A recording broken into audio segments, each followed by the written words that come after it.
My beloved child, something shifted yesterday in a conversation that was supposed to remain ordinary, and the strange part is that it happened because of only a few unfinished words. She had expected him to keep avoiding the subject. She expected another careful answer, another change of topic, another moment where your name hovered somewhere beneath the conversation without ever being spoken clearly. But this time he did not hide behind silence. This time, when she pushed him too far and demanded to know why something inside him still seemed distant, he looked at her differently and began a sentence that changed the atmosphere between them. Then he stopped. Not because he had nothing else to say, but because he suddenly understood that once he finished those words, he could no longer pretend his heart was simple. And that is where yesterday became far more meaningful than either of them expected. She noticed the hesitation immediately. She asked him what he meant. He tried to soften it, but sometimes the truth appears first in the pause before the explanation. His eyes had already answered a question his words were still afraid to complete. She asked again, more directly this time, "Who are you thinking about?" He could have chosen the easiest answer. He could have laughed. He could have dismissed the entire moment. Instead, your name quietly entered the conversation, and suddenly everything she had been sensing began to make sense. Don't skip this part, because what followed was not some dramatic confession spoken perfectly at the perfect moment. It was far more human than that. He admitted that he had been trying to understand why certain memories of you still carried emotional weight. He admitted that there were things he had never properly explained, not even to himself. And when she heard that, her frustration rose, not because you had done anything to her, but because she realized she had been standing beside someone whose heart still contained an unfinished chapter. There is a difference between remembering someone and still being emotionally connected to what happened with them, and yesterday she finally heard that difference in his voice. The room became quiet for a moment. No one knew what sentence should come next. Then she asked him a question he had apparently been avoiding for longer than he wanted to admit. If everything between you and that person were truly finished, why does talking about them change you? He did not answer immediately. That silence mattered. Sometimes people spend weeks creating explanations, but one sincere question reaches beneath all of them. He looked away, almost as though he were searching for an answer somewhere outside himself, and finally said something simple. Because I never got to say everything. Notice those words carefully. He did not say that the past should control the future.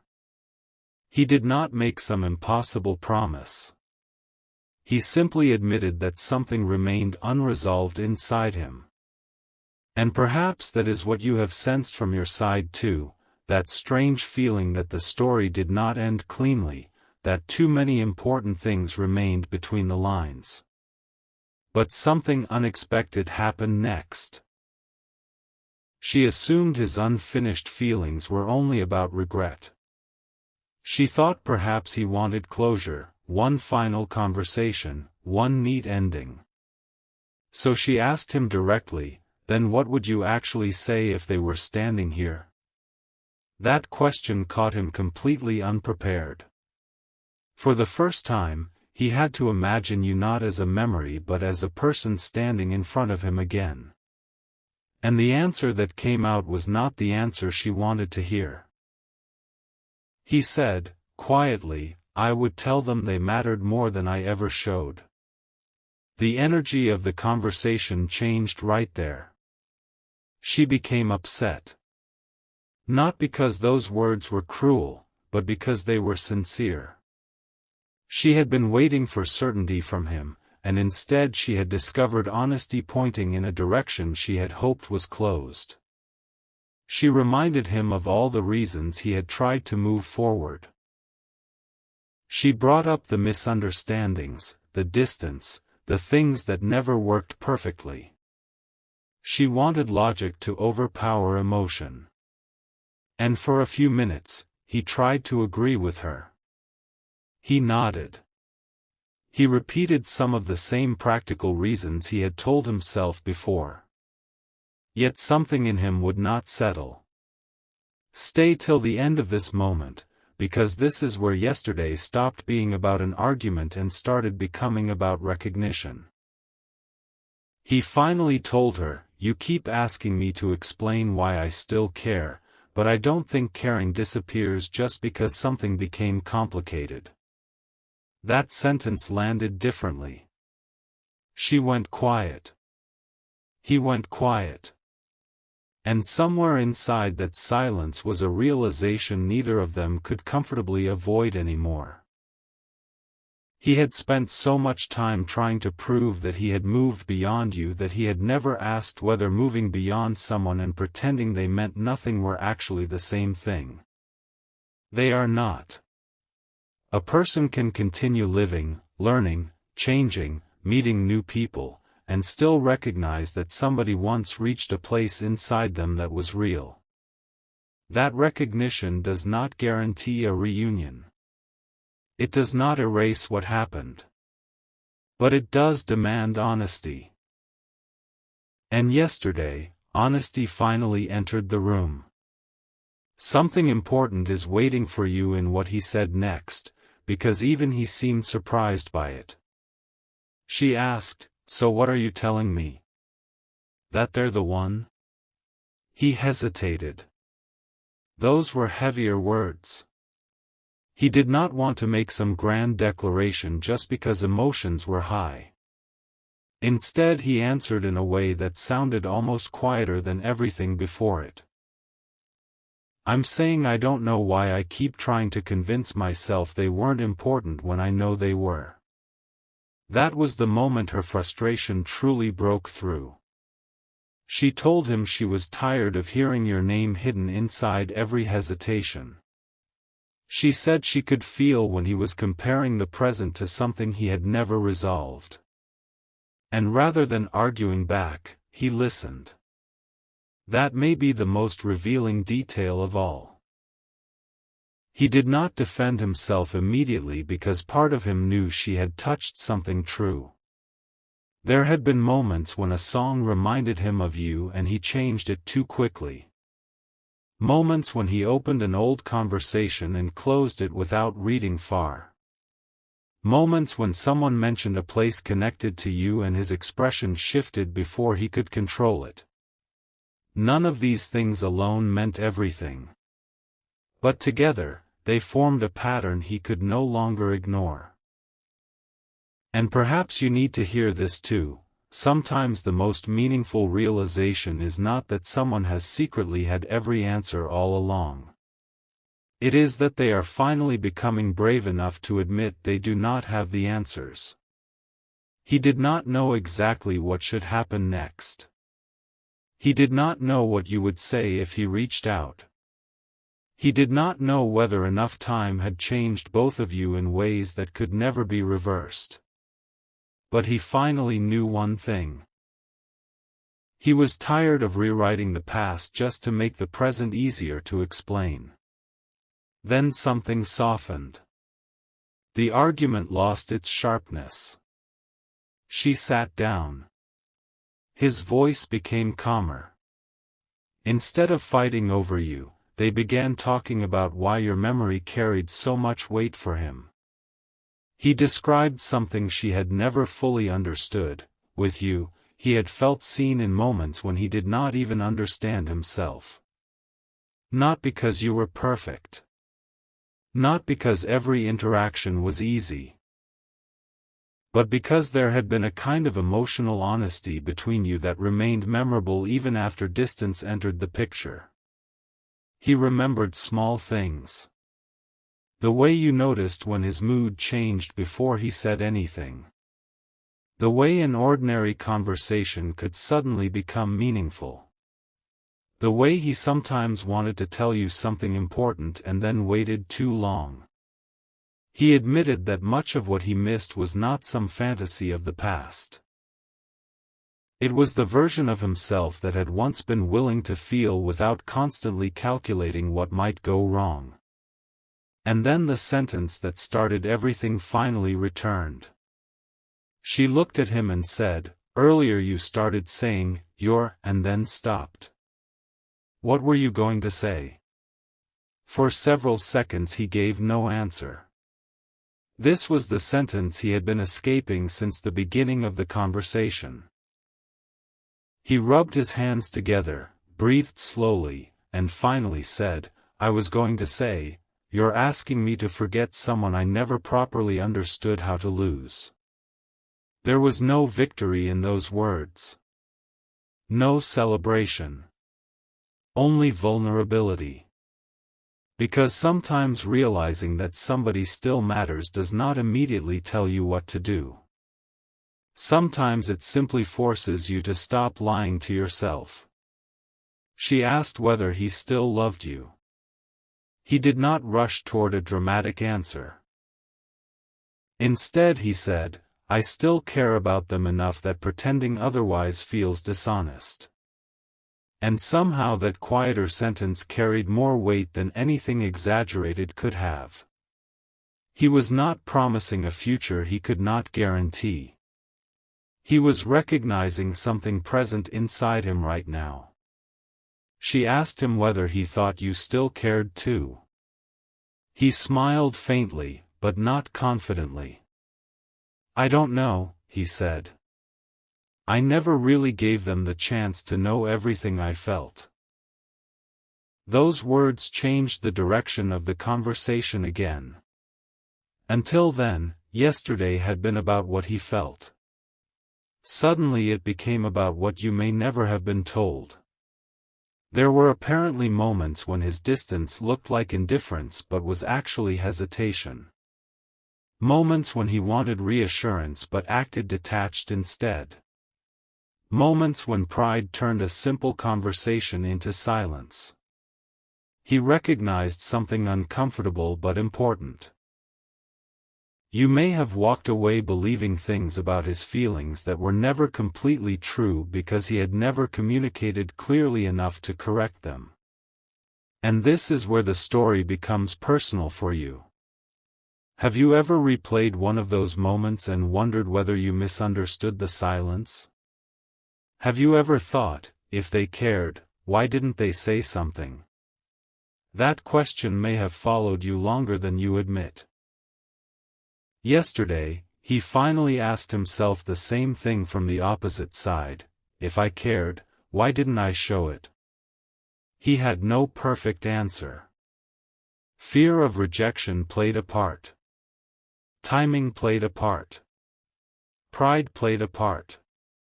Confusion played a part. But beneath all of those explanations was one realization that seemed to humble him: he had expected you to understand feelings he had never clearly expressed. And maybe that was never fair to either of you. The third party listened differently after that. Her anger did not disappear instantly, but the argument changed shape. She understood that she was not fighting against you as a person. She was confronting an unfinished truth he had carried quietly into the present. She asked him what he planned to do. That question stopped him again. Because thinking about you is one thing. Admitting you matter is another. Acting with maturity is something else entirely. He told her he did not want to rush into anything. He did not want to send some impulsive message just because yesterday had been emotional. He wanted to understand what he was actually hoping for first. Closure? Forgiveness? A conversation? Another chance to know you as the person you are now rather than the person he remembers? He did not know yet. But here is what changed: for the first time, he stopped asking how to forget you and began asking what he still needed to understand about you. That is a much different question. And just when the conversation seemed to be ending, something happened that neither of them expected.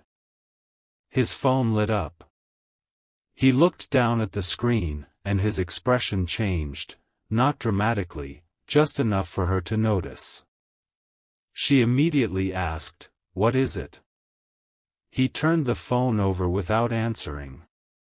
She stared at him for a moment and then asked one final question, "Does that have something to do with them?"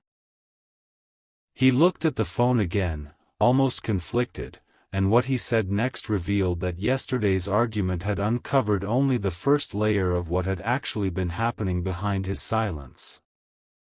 The screen was still glowing when he turned the phone face down, and somehow that tiny movement revealed more than another argument ever could. She noticed it immediately.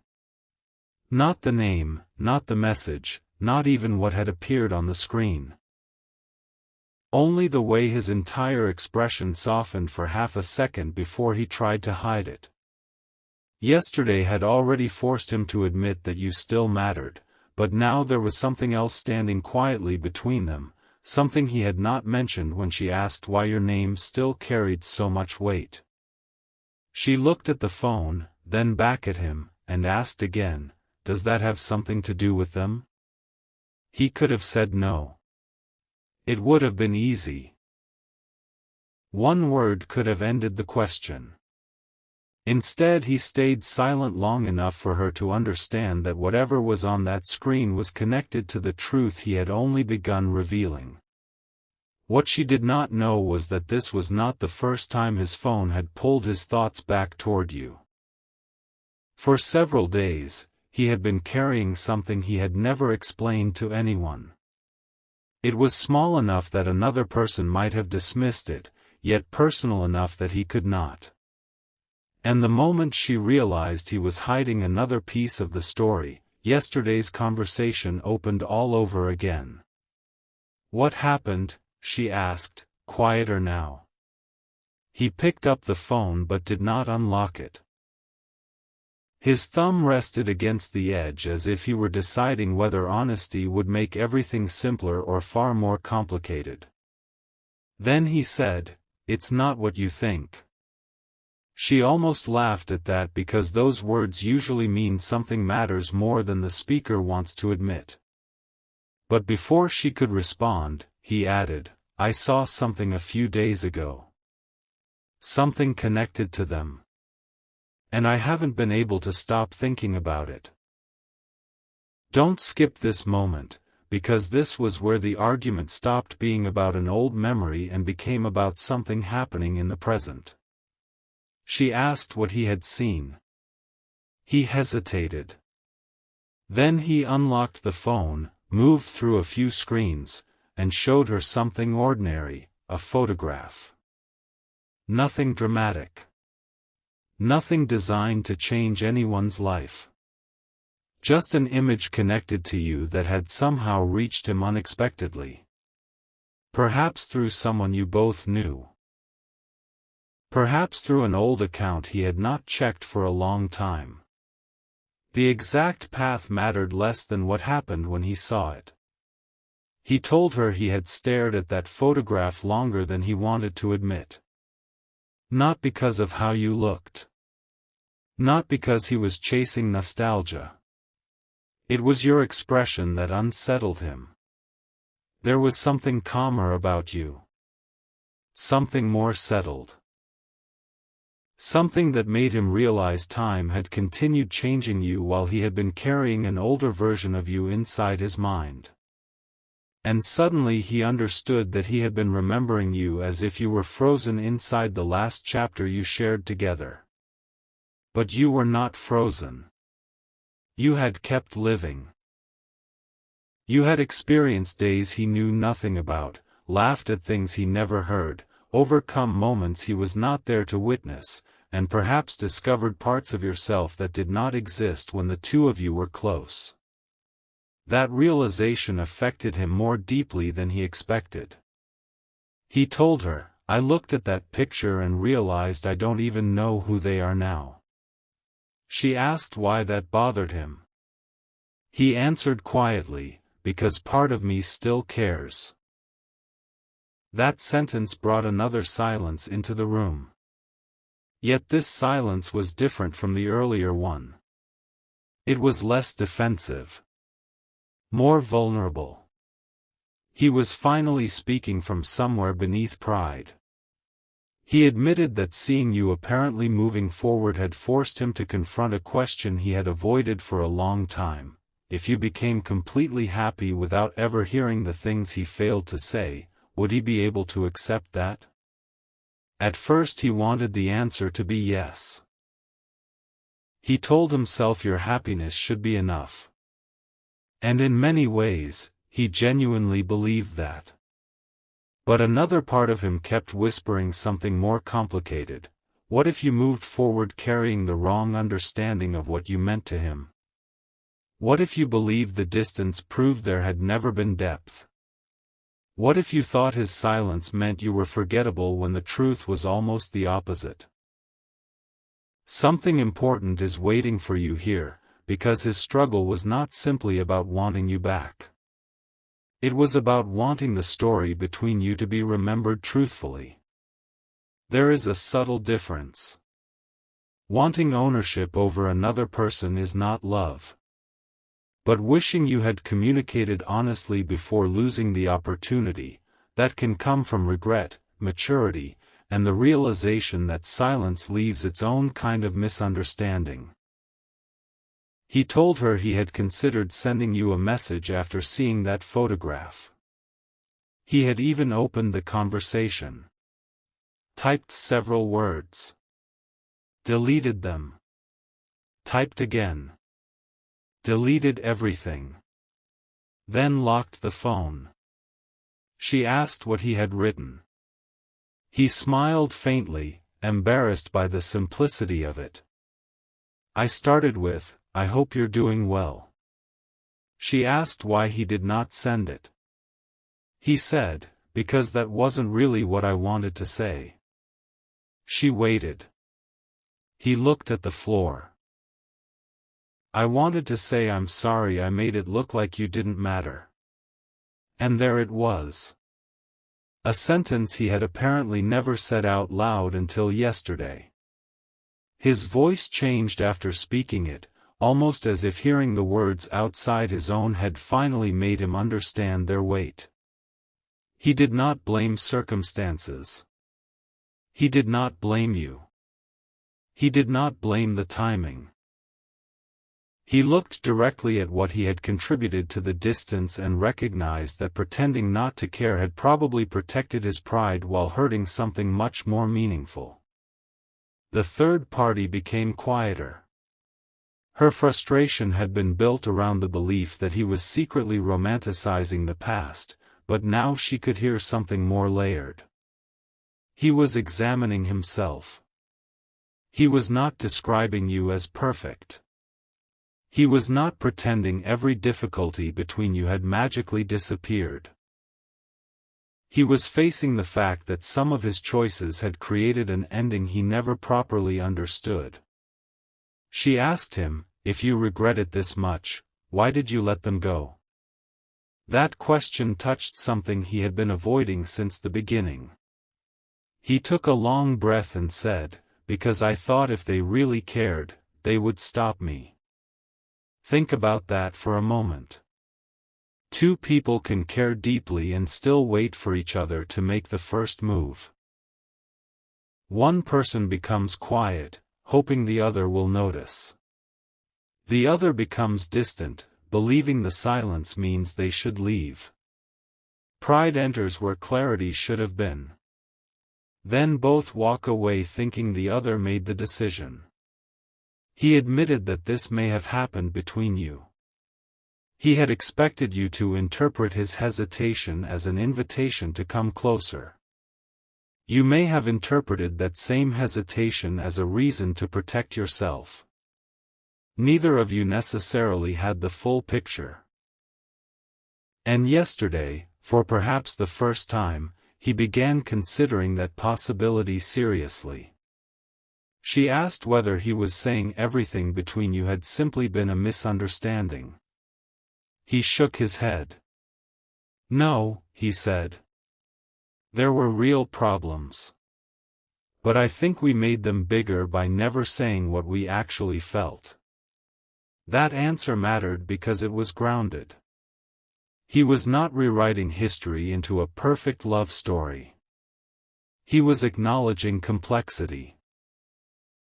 There had been confusion, unmet expectations, imperfect choices, and moments when both of you probably needed more honesty. Yet beneath all of that, he was beginning to recognize that the connection itself may not have disappeared as cleanly as he had pretended. Then she asked something neither of them expected to become so important. What do you miss about them? He almost answered quickly, but stopped. Perhaps he realized that saying everything would be easy and meaningless. So he thought. Really thought. And what came out surprised even him. I miss how ordinary things felt important around them. She asked what he meant. He described the conversations that wandered nowhere and somehow became memorable. The way you could talk about something completely simple and still leave him thinking afterward. The comfortable moments that did not need entertainment. The strange little details you remembered about him.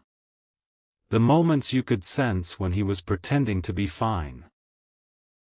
The way your presence sometimes made him feel less like he needed to perform and more like he could simply exist. Then he stopped talking because he realized how much he had just revealed. She noticed too. You've thought about this a lot, she said. He did not deny it. And that was the second major truth yesterday uncovered. You had not simply crossed his mind occasionally. He had been quietly examining the connection for some time, trying to understand why it remained emotionally distinct from everything that came after. Yet what happened next changed her reaction completely. She asked, then why were you telling me the opposite? He looked uncomfortable because there was no flattering answer. Because I was trying to believe it. He had apparently spent a long time repeating certain ideas to himself. That it was over, that distance proved incompatibility, that remembering you was simply habit, that enough time would eventually make everything feel neutral. Some of those beliefs may still contain truth.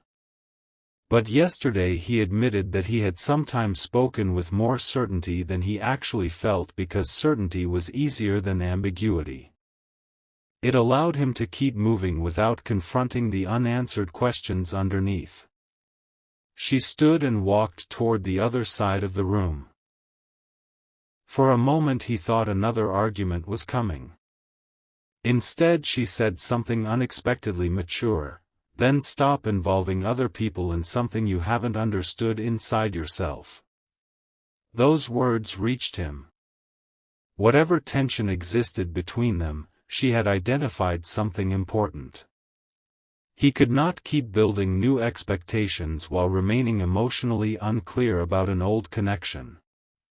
He needed honesty, not only with you, not only with her, but first with himself. And strangely, once she said that, the atmosphere softened. He stopped defending. She stopped accusing. Yesterday became less about who had won the conversation and more about what needed to be faced. Stay till the end, because this was when he finally opened the notification that had interrupted them earlier. It was not a message from you. That is what made the moment unexpected. It was something far more ordinary. A reminder from an old shared memory, one of those digital echoes that occasionally brings a forgotten date or photograph back onto the screen. He stared at it quietly. The timing almost made him laugh. After hours of discussing you, the phone had surfaced another piece of the past without being asked. She saw the image this time. It was from a day he remembered clearly, even though he had once pretended that period meant less than it did. She looked at him and asked, "Were you happy?" He answered immediately. Yes. Then, after a pause, he added, "But I didn't know how happy I was while I was there." That realization seemed to change something inside him. How often do people understand a meaningful season only after it has ended? While living through it, they focus on imperfections, timing, uncertainty, tiny conflicts. Later, distance changes the scale of everything. Suddenly the ordinary afternoon becomes precious. The insignificant conversation becomes the one they remember years later. The person they assumed would always be reachable becomes someone they no longer know how to approach. He looked at that memory and admitted that one of his greatest mistakes had been assuming there would always be another chance to say what he meant. Another conversation. Another weekend. Another moment when pride would somehow disappear by itself. But time had moved differently. And when he finally looked up, there was sadness in his expression, but there was also clarity. "I don't want to keep living like the things I feel are supposed to be obvious," he said. "People can't know what I never tell them." That sentence became the quiet turning point of yesterday. The third party asked him what he was going to do now. This time he did not say he did not know. He still had no dramatic plan, but something had changed. "I'm going to write down what I actually wanted to say," he told her. "Not send it. Not yet. Just write it honestly." She looked surprised. "Why?" He answered, "Because I need to know whether I miss them, or whether I miss the chance to be understood by them. Maybe it's both. But I need to know the difference." That was perhaps the most grounded thing he had said all night. So later, when the room was quiet and the argument had finally ended, he sat alone with his phone and opened a blank note. He did not start with some dramatic declaration. He wrote your name. Then stopped. Several minutes passed before the next sentence appeared. "There are things I should have told you when I still had the chance." He read it once. Nearly erased it. Then kept going. He wrote about the moments he had misunderstood you.